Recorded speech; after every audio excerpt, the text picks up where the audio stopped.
नमस्ते, मैं राजविंदर और आज हम बात करेंगे कि कैसे आप अपने आप को चेंज कर सकते हैं और दूसरों को भी। हम सब की कोई ना कोई बैड हैबिट होती है जो हम चेंज करना चाहते हैं, या तो हमारे अपनों की, हमारे फ्रेंड्स की, रिलेटिव्स की कोई बैड हैबिट है जो हम चेंज करना चाहते हैं। इस वीडियो में मैं जो भी कॉन्सेप्ट्स बताऊंगा वो स्विच बुक से लिए गए हैं, जो चिप एंड डैन हीथ ने लिखे हैं। ये दोनों ऑथर्स भाई है और ये बिहेवियरल चेंज और साइकोलॉजी पे लिखते हैं, आर्टिकल्स लिखते हैं, बुक्स लिखते हैं। तो इस बुक में ऑथर्स लिखते हैं कि जो हमारा माइंड है वो एक पूरा होल, एक वन पार्ट नहीं है, उसके दो पार्ट्स हैं। एक तो है रैशनल पार्ट और एक है इमोशनल पार्ट।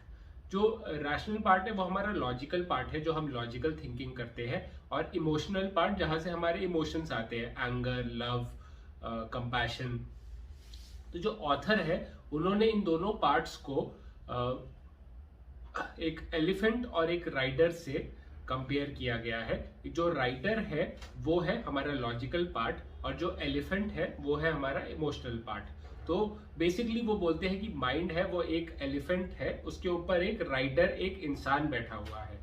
अब क्या है कि वो जो एलिफेंट है वो इमोशन कहीं और जाता है और राइडर को कहीं और जाना है, तो फिर वो इमोशन को खींचता है। आप खुद देख सकते हैं कि एलिफेंट जो है वो स्ट्रॉन्गर है उस इंसान से जो एलिफेंट के ऊपर बैठा हुआ है, राइट। तो हमारा जो इमोशनल माइंड है वो हमारे रैशनल माइंड से ज्यादा स्ट्रांग होता है और इसी के लिए ज्यादातर हम अपने इमोशन में बह जाते हैं।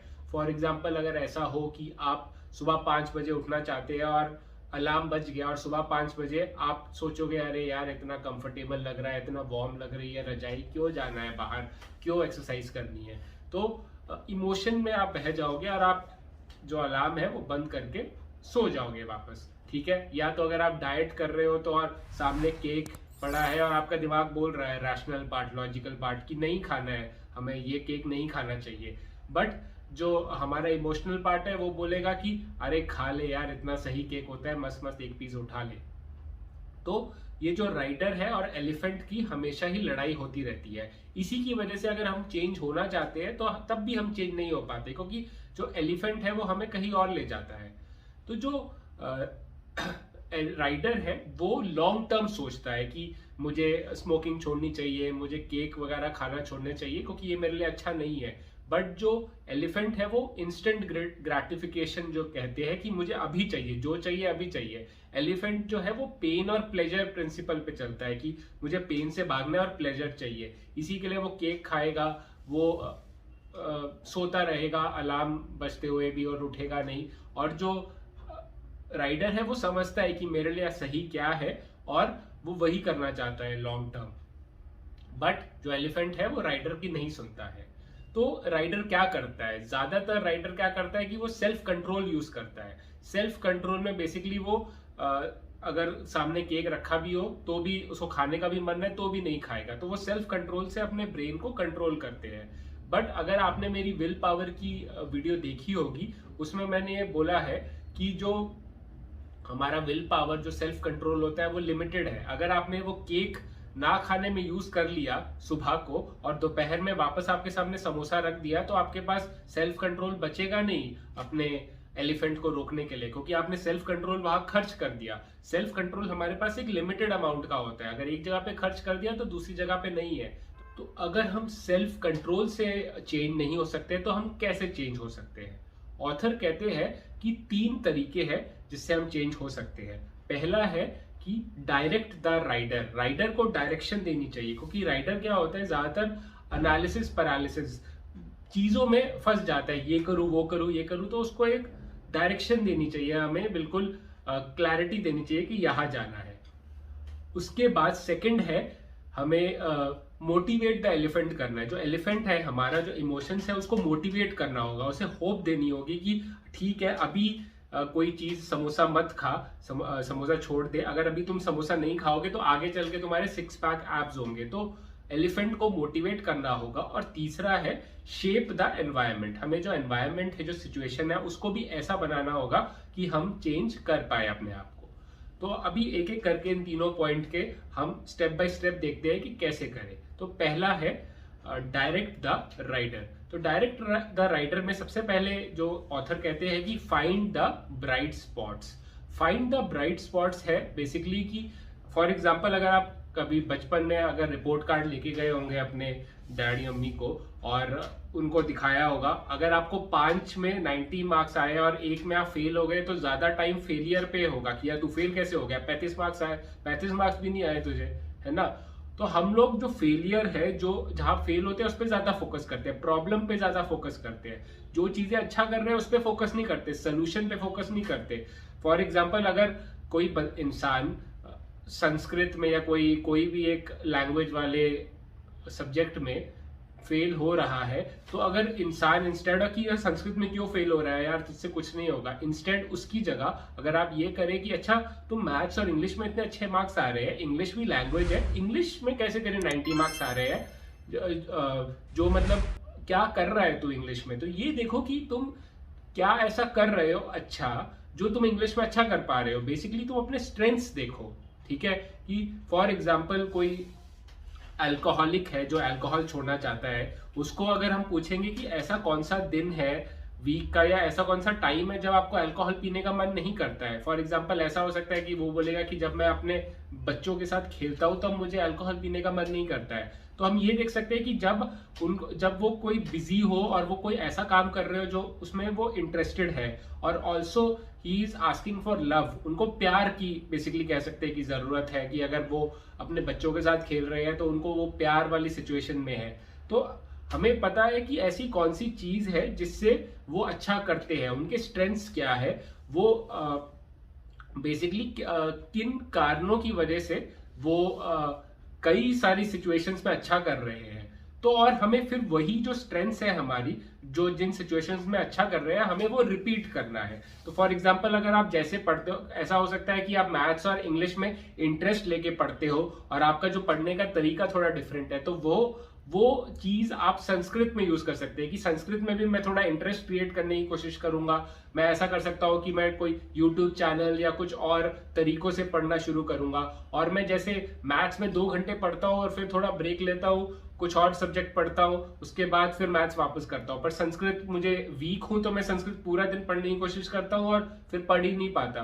तो ऐसा हो सकता है कि मैं अपना जो संस्कृत पढ़ने का तरीका मैथ्स जैसा कर दूं, तो उससे भी मैं ठीक हो सकता है। तो उससे हमारा जो राइटर है उसको पता चल जाएगा कि अरे मैं किसी भी प्रॉब्लम में फंस गया तो let me see the bright spots, let me see कि कौन सी जगह है जहां पे मैं अच्छा कर रहा हूं और उससे मैं क्या कुछ सीख सकता हूं, ठीक है।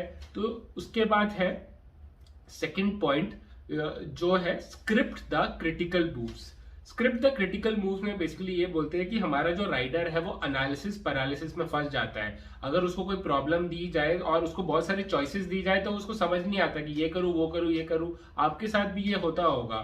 फॉर एग्जाम्पल एक एक्सपेरिमेंट हुआ था जिसमें 2 ग्रुप ऑफ जो लोग थे वो सुपरमार्केट गए थे। एक ग्रुप ऑफ जो पीपल था उनको 24 जैम्स दिखाए गए और 1 ग्रुप ऑफ जो पीपल है उनको 6 ही जैम्स दिखाए गए। तो जो 6 जैम्स जिन्होंने देखे थे उन लोगों ने, उनमें से 30% लोगों ने जैम्स खरीदे, पर जिन्होंने 24 जैम्स देखे थे, ज्यादा जैम्स देखे थे, उसमें सिर्फ 3% लोगों ने जैम्स खरीदे।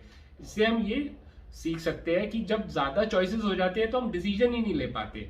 तो स्क्रिप्ट द क्रिटिकल मूव्स में ये बोलते हैं कि जब आप कुछ चेंज कर रहे हो, फॉर एग्जांपल आप स्मोक छोड़ना चाहते हो, ठीक है, स्मोकिंग छोड़ना चाहते हो, तो जब आपको पता है कि मैं हर दिन 10 बजे मुझे ना मैं स्मोक करता हूँ, तो मेरी हैबिट हो गई है कि मुझे सुबह 10 बजे तलब लगती है स्मोकिंग की। तो मैं क्या करूंगा कि जब मुझे पहले ही मैं बना लेता हूँ, प्लान कर लेता हूँ कि जब मुझे 10 बजे स्मोकिंग की तलब लगेगी तो मैं एक केक खा लूंगा, या तो मैं कैंटीन में जाके कोई समोसा खा लूंगा, या तो मैं अपने दोस्तों के साथ बैठ जाऊंगा 10 बजे। तो मैं पहले से ही मैंने अपना प्लान किया हुआ है। जो क्रिटिकल मूव्स है, क्रिटिकल मूव्स होते हैं ना, जैसे चेस में मूव्स होते हैं कि हमने घोड़े के साथ खेला या रानी के साथ खेला, तो वो मूव्स हमें पहले ही बना लेने चाहिए, हमें पहले ही प्लान कर लेना चाहिए कि जब वो प्रॉब्लम होगी तो मैं ये करूंगा। तब आपका जो राइडर है वो कंफ्यूज नहीं होगा, ठीक है। तो ये 2 पॉइंट हमने देख लिए राइडर के लिए। उसके बाद है elephant, motivate the elephant. Elephant को कैसे मोटिवेट करें?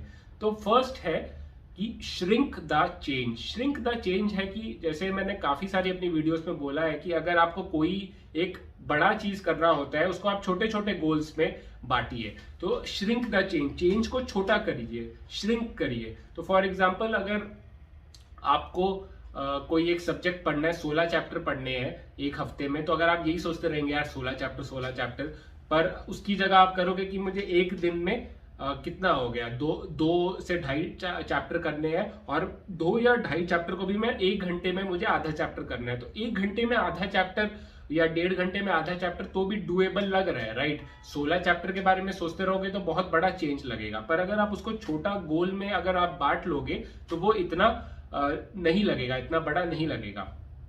तो आपको अपने जो गोल्स है, जो अपने चेंज है, जो आपको करना है, हैबिट है, उसको छोटे छोटे हिस्सों में बांटो और वो छोटे छोटे स्टेप्स लो आप उसकी तरफ। तो आपको वो जो हैबिट चेंज बहुत बड़ा नहीं लगेगा, आराम से आपका हो भी जाएगा, स्मॉल स्मॉल स्टेप्स। अगर आपको एक दीवार बनानी है और उस दीवार के बारे में आप ये सोचते रहोगे कि इतनी बड़ी दीवार बनानी है, इतनी बड़ी दीवार बनानी है, तो आप इतने तो एंग्जाइटी और टेंशन में ही बैठे रहोगे। पर अगर आप सोचोगे कि मुझे सुनना एक टाइम पे बस एक पत्थर, एक ईंट दूसरे ईंट के ऊपर रखनी है, एक ईंट दूसरी ईंट के ऊपर रखनी है, बस इतना ही सोचना है, तो आपका जो इतना बड़ा जो काम है वो इतने छोटे पार्ट में बट गया है। तो और आपको लगेगा कि मैं कर भी सकता हूँ। इससे क्या होगा, कॉन्फिडेंस भी बढ़ेगा और आपको पता भी है कि मुझे करना क्या है। स्क्रिप्ट द क्रिटिकल मूव्स अगर मैं बोलूं तो वो भी आपका है कि आपको क्रिटिकल मूव्स पता है कि क्या करना है, मुझे बस एक ईंट के ऊपर रखनी है, ठीक है।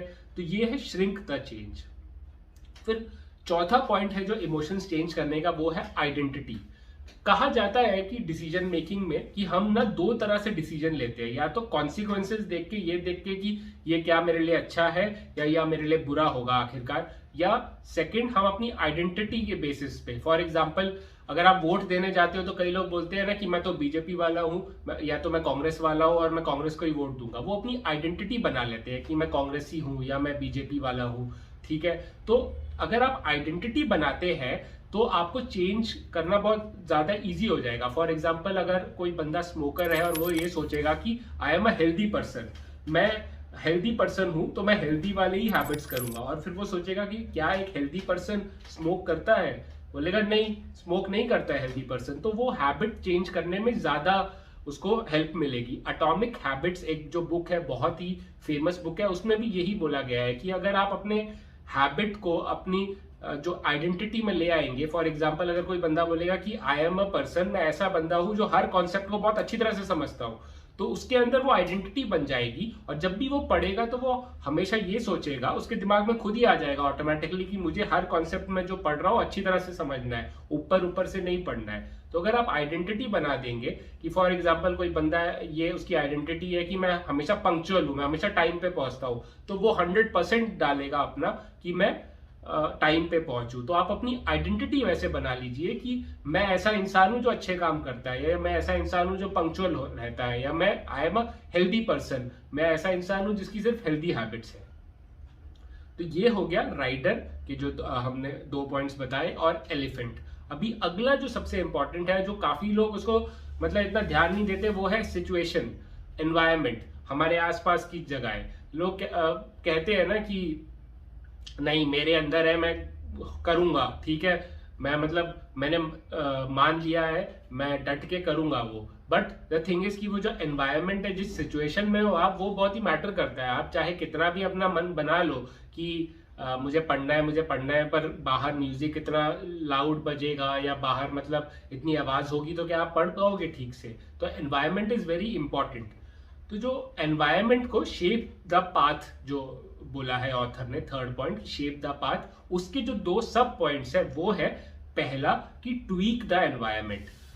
तो सोचो आपको डाइट करनी है, आपको समोसे वगैरह नहीं खाने। अगर मैं आपको हमेशा आपके घर में समोसे रहेंगे आपके सामने, तो आपको लगता है कि आप रोक पाओगे? 1 दिन रोकोगे, 2 दिन रोकोगे, तीसरे दिन आपका हाथ चले जाएगा। तो इसमें ऑथर कहते हैं कि अगर जो चीज आपको नहीं करनी वो अपने आपको आंखों के सामने से हटा लो, और जो चीज आपको करनी है वो अपने आंखों के सामने रखो। फॉर एग्जाम्पल अगर आपको किताब पढ़नी है तो आप अपने बेड पे ही किताब रखो हमेशा, मतलब आप लेटे भी हुए हो तो किताब साइड में रहनी चाहिए, आपके आंखों के सामने इतनी बार किताब रहेगी तो फाइनली आप उठा ही लोगे। तो आप अपना जो एनवायरनमेंट डिजाइन करते हो तो वो वैसा होना चाहिए कि जो चीज़ आप नहीं करना चाहते वो मत रखो। अगर आप फॉर एग्जाम्पल अगर आप वीडियो गेम्स बहुत खेलते हो तो आप ऐसा कर सकते हो कि मैं सिर्फ 1 घंटा वीडियो गेम खेलूंगा और उसके बाद मैं वीडियो गेम अपनी मम्मी को दे दूंगा और वो कहीं जाके लॉक कर देगी। मैं अगर वीडियो गेम देखूंगा ही नहीं तो मैं वीडियो गेम खेलूंगा ही नहीं। और ये बात बिल्कुल ही साइंटिफिकली प्रूवन है। अगर आपकी जो सिचुएशन है, फॉर एग्जाम्पल एक ग्रुप ऑफ जो 2 ग्रुप ऑफ लोग थे, वो एक मूवी थिएटर में गए और उनको ना बासी पॉपकॉर्न दिया। एक ग्रुप को छोटे डब्बे में दिया और एक ग्रुप को बड़े डब्बे में, और वो पॉपकॉर्न खाने में अच्छा नहीं था। ठीक है, ये मतलब बहुत ही बासी सा था, बिल्कुल सड़ नहीं गया था पर थोड़ा बासी था, खाने में इतना अच्छा नहीं था, सिला हुआ था। तो उसके बाद क्या हुआ कि जो जिन लोगों को छोटे डब्बे मिले थे उन लोगों ने कम खाया, 1 मुट्ठी खाया। और जो बड़े डब्बे वाले लोग थे जिनको बड़ा डब्बा मिला पॉपकॉर्न का, उन्होंने 2 मुट्ठी खाई।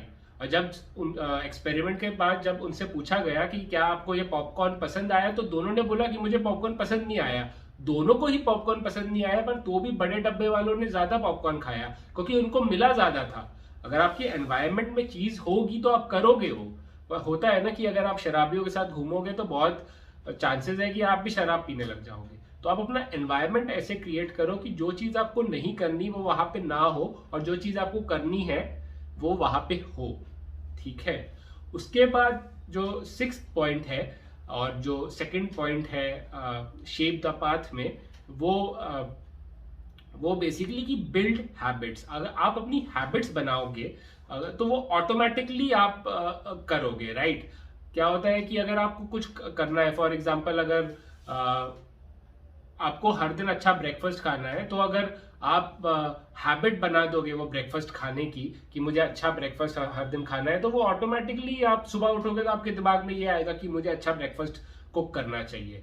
तो हैबिट्स कैसे बनाए, अगर हैबिट्स पे भी मैंने काफ़ी वीडियोस बनाए हैं, वो आप देख सकते हैं। अगर मैं मेरा बेस्ट अगर बताऊं तो फर्स्ट इज की 2 मिनट्स हैबिट। 2 मिनट्स हैबिट ये भी कह सकते हैं कि आप अपने हैबिट को छोटे उस पे पार्ट में बांट लो। फॉर एग्जाम्पल अगर आपको हर दिन सुबह उठ के जॉगिंग करने जाना है, ये हैबिट क्रिएट करनी है, तो आप ये सोच सकते हो कि मैं सुबह उठूंगा और मुझे बस ये करना है कि मुझे बस अपने जॉगिंग के कपड़े पहनने हैं और जूते पहनने हैं, बस मेरी यही हैबिट है। आगे मैं जॉगिंग जाऊं या नहीं जाऊं वो अलग बात है, पहले मुझे बस कपड़े पहनने हैं और शूज पहनने हैं। तो क्या होगा कि जब आप उठोगे तो आप सोचोगे यार मुझे उठने का मन नहीं है, फिर आपको आएगा मन में अरे बस कपड़े और जूते ही तो पहनने हैं, उसके बाद मैं वापस सो जाऊंगा। फिर कपड़े और जूते पहने तो क्या होता है कि ऑटोमेटिकली आपके दिमाग में आएगा कि यार जूते और कपड़े पहन ही लिए तो चलो बाहर चले जाता हूँ भागने। तो अगर आप उस हैबिट को ऐसी हैबिट बना दो कि वो 2 मिनट में हो जाए, तो बहुत ज्यादा चांसेस है, 99% चांसेस है कि आप फिर जो उस छोटी हैबिट से बड़ी हैबिट जो आप असली में करना चाहते हो वो आप करोगे। तो ये 2 मिनट हैबिट। और सेकंड है कि हैबिट स्टैकिंग। स्टैकिंग मतलब एक चीज के ऊपर दूसरी चीज रखना।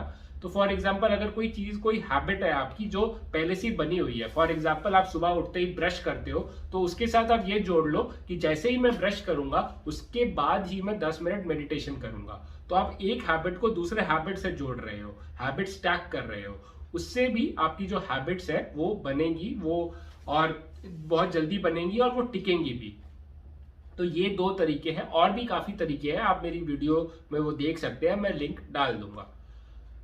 तो ये था जो 3 तरीके हैं कि direct the rider, motivate the elephant and shape the path, जिससे हम अपने आप को चेंज कर सकते हैं। ये बुक जो स्विच है वो बहुत ही ज्यादा इंसाइटफुल है, बहुत कुछ सीखने को मिलेगा। तो आप मैंने सारे पॉइंट्स तो बता दिए हैं, पर आपको और इन डेप्थ पॉइंट्स अगर समझने हैं तो आप ये बुक जरूर पढ़िए। ये one of my favourite books है, तो आप उसको जरूर पढ़िए। तो thank you for watching my video till the and. अगर आपको कोई भी डाउट है तो आप मुझे कमेंट सेक्शन पे वो डाउट पूछ सकते हैं, या तो आप मेरे इंस्टाग्राम और फेसबुक पे भी मुझे मैसेज कर सकते हैं। दोनों में मेरी आईडी नॉलेज लिबरेट्स है। तो thank you for watching, and life में कितने भी इशू हो, कितने भी प्रॉब्लम हो, कीप फाइटिंग।